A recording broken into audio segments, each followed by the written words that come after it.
Hello everyone, Ace here, and today let's talk about Short Fat Otaku's favorite subject, the Eastman Memo. And more specifically, let's talk about how Dev lies when it comes to the subject of the Eastman Memo. The Eastman Memo being that one particular thing that Dev likes to pull out of his particularly putrid anus the moment he has to justify why he believes that Trump is literally the worst president in US history. Yes, really, Dev does in fact unironically make that claim. Not just the worst among recent presidents, including George W. Bush, but also even worse apparently than Woodrow Wilson, one of the men most responsible for bringing the Klan back from the grave. The same Woodrow Wilson who would go down in history for making it illegal to criticize the US government's war effort during World War I, a blatant violation of the First Amendment if there ever was one. The same Woodrow Wilson who was also the man most responsible for the creation of the League of Nations, the direct predecessor of the UN, the same UN that is so heavily reviled these days. Yes, in the eyes of Short Fat Otaku, Donald Trump is a worse president than that guy was. But fear not, for this is just the mildest criticism possible. And if you dare think otherwise, well, you have Trump derangement syndrome, according to Dev. With that context in mind, you may be wondering what exactly the Eastman Memo is, and why it is so utterly horrific in the eyes of Dev. Well, the answer, if you are to believe Dev, is that the Eastman Memo was a coup attempt, where Donald Trump was going to steal the election by having an alternative slate of electors, which would result in the particular states with the alternative slates of electors having the validity of their results be called into question, causing secondary means of electing the president to kick into gear. To Dev's credit, this does provide a basic outline of the Eastman Memos, but ultimately, at the exact same time, does not actually describe a coup attempt. Let me be as clear as possible. Having an alternative slate of electors is not a coup attempt in the United States electoral system.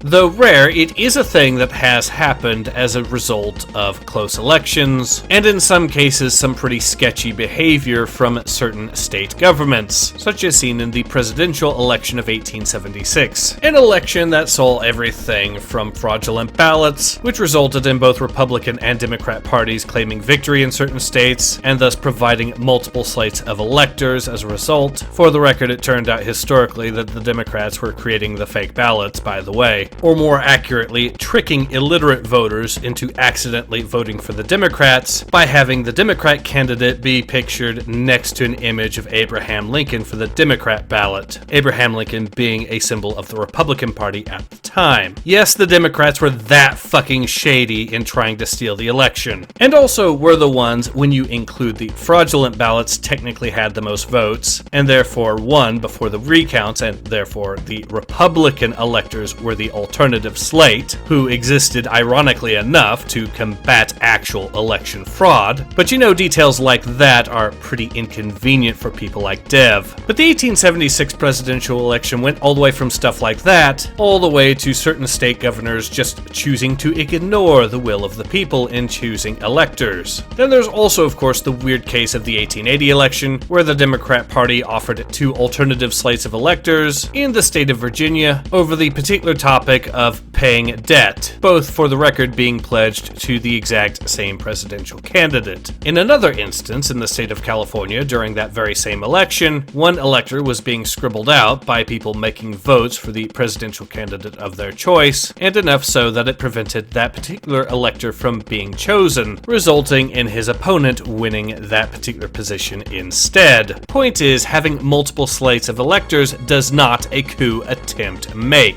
You could call the Eastman Memo desperate, and that would actually be a legitimate criticism. However, calling it a coup attempt is beyond ridiculous. But don't just take my word alone for it. Consider the words of a man who, for years, was pushed as one of Donald Trump's greatest critics, former Attorney General William Barr, who, when asked, made it very clear that his position was that while the Eastman Memo was a crazy idea, it was not a coup attempt, and there was nothing wrong at all with having an alternative slate of electors. But I was just wondering, if you had talked to John Eastman and, if you knew about the slate of electors, because, I thought his memo was pretty persuasive.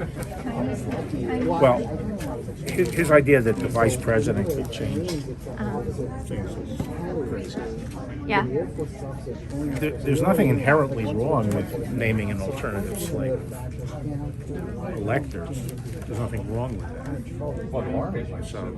And if the words of William Barr, a man who the media paraded as one of the greatest critics of Donald Trump, even if his statements that multiple slates of electors do not a coup attempt make don't convince you, then consider the actions of Congress, who decided to create a brand new law to prevent the Eastman Memo from being a reoccurring theme. A point I bring up because if the Eastman Memo was indeed an illegal coup attempt at the time, then Congress would not have needed to create brand new laws to prevent another Eastman Memo. So no, the Eastman Memo was not a coup attempt. But since we are on the subject of coup attempts and electoral fraud, allow me to bring up something that Short Fat Otaku used to admit yes did in fact constitute electoral fraud, but these days will go out of his way to deny altogether, even changing his very definition of what he believes to be election fraud, and for the record changing his definition in a way that outright denies the long-established definition of what is and isn't election fraud. Namely, let's talk about how misinformation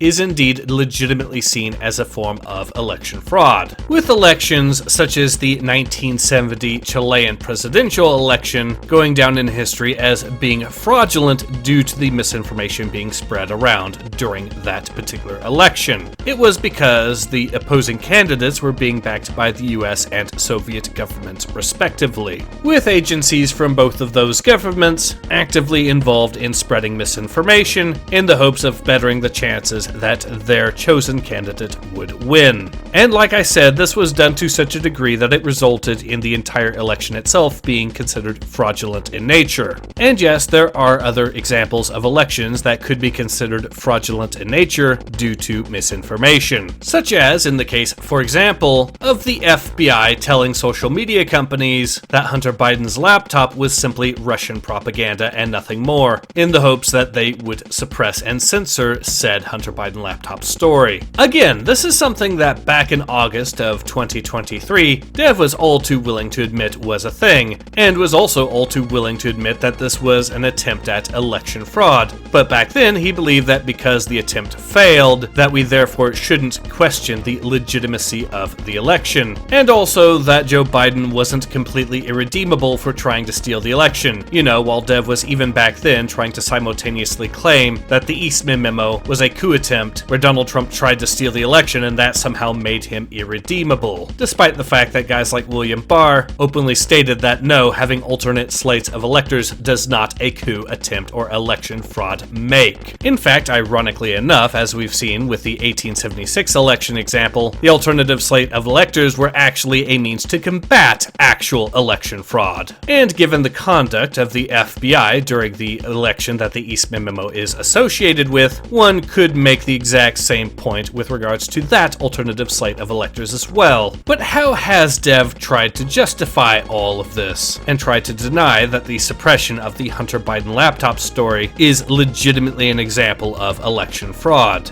Well, Dev tried to argue that the FBI trying to suppress the Hunter Biden laptop story was good, actually, and it was something that he supported. As on February 18th of 2024, Dev stated, quote, "Yes, I am actually okay with government requesting media corporations not broadcast what they believe to be enemy propaganda, and I don't think the request means that the corporations are forced to do it." And yes, for the record, this was in response to a clip of him talking about the Hunter Biden laptop story and its suppression by the FBI. So, I genuinely think that the people who were working for the federal government who asked Twitter, hey, can you take down the Hunter Biden laptop story? I think they genuinely thought it was a Russian op. And they were like, we gotta censor this bullshit. Wasn't she the one who did it? What are you based on And- this? and Like, they- why? and they Was turned- it, no, it's Jen why do you Psaki. think Jen Psaki. that they genuinely thought this? Like, No, what hang on, is Dev. your V, evidence? hang on a second. I The can thing is, explain right, it's a long- it's a long- Dev is like appealing to some nebulous unknown person, but it was going to be Jen Psaki, right? So you think might have been, Jen I'm not sure Psaki exactly what genuinely I'm- believed that these Twitter accounts? I think someone genuinely believed that the Hunter Biden laptop story was actually not a true story. It was a Russian psyop, and they said you got to take this shit down because we saw but what it was happened. Jen in Psaki who 2016. made the You can't- requests, wasn't it? Maybe okay. Or then- her then- office. Then fine. It's her office, But- right? So again, And you appeal to a hypothetical or an abstract when we can name the individuals.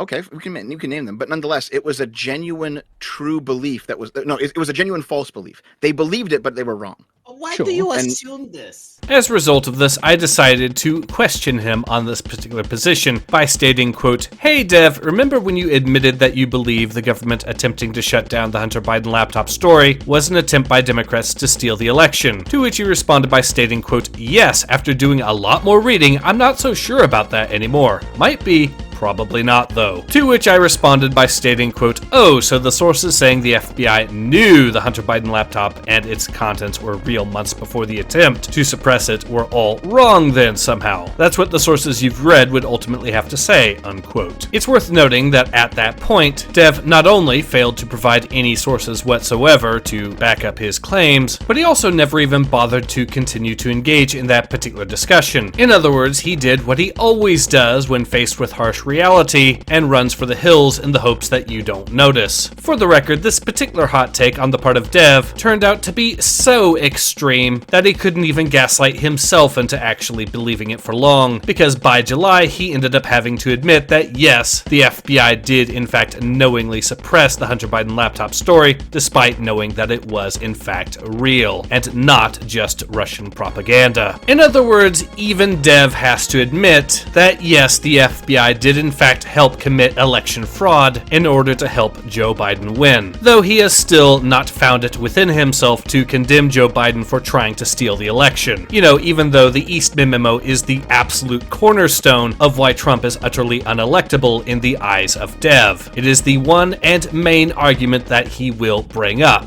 But of course, the ultimate punchline is that even by Dev's own reasoning, even if you took the most uncharitable interpretation of the Eastman Memo possible that he took, that it was a coup attempt, then ultimately at that point, Dev has to argue that the Eastman Memo was still justified because of the actions of the FBI as well as the Biden campaign in their blatant election fraud. If election fraud is enough to make a candidate utterly unelectable in the eyes of Dev, then by his own reasoning, it is indeed morally justifiable to keep that particular candidate out of office, including using means such as an actual legitimate coup attempt. This is something that Dev has openly stated himself, that if the Republicans were correct, then the great critique of January 6th was that it simply didn't go far enough. But what if Trump's not a budding dictator and the institutions were actually broken like he claimed they were? Well, then we get into that what if the rules are bad critique of the deontological view. Deontology's great weakness is that there's no easy way to reform the rules. You have to rely on examining the ends to see if the rules are fit for purpose, which seems to track.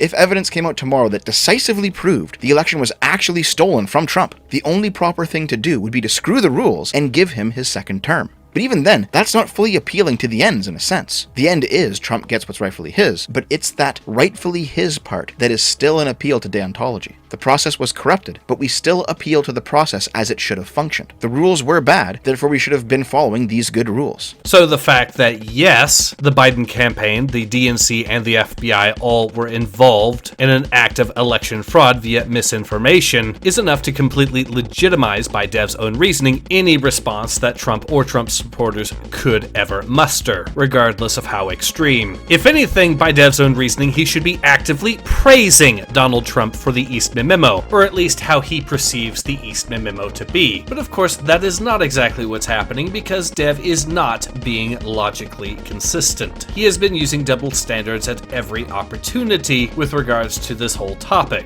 and shows absolutely zero signs of stopping. There is one additional thing I do need to bring up, however, when it comes to this subject, and that being Dev's take on moral justification, and why his take that just because something is morally justified that you are therefore obligated to do that thing is completely fucking insane, and is the sort of rhetoric that you would expect from a deranged lunatic, instead of an individual trying to bring up a serious philosophical position on morality. For those who don't know, Dev has taken on the task of more frequently accusing those who believe the election to be fraudulent to also simultaneously be cucks for not wanting a civil war. For you see, because the election process has been subverted, that would morally morally justify actions such as armed rebellions, and therefore you have to be pro-armed rebellion or else you just don't actually hold any principles to heart. At least that's the reasoning that Dev holds. The counterpoint that I'm going to bring up, and why Dev's position here is utterly insane, is that just because it is morally justified doesn't mean you should actually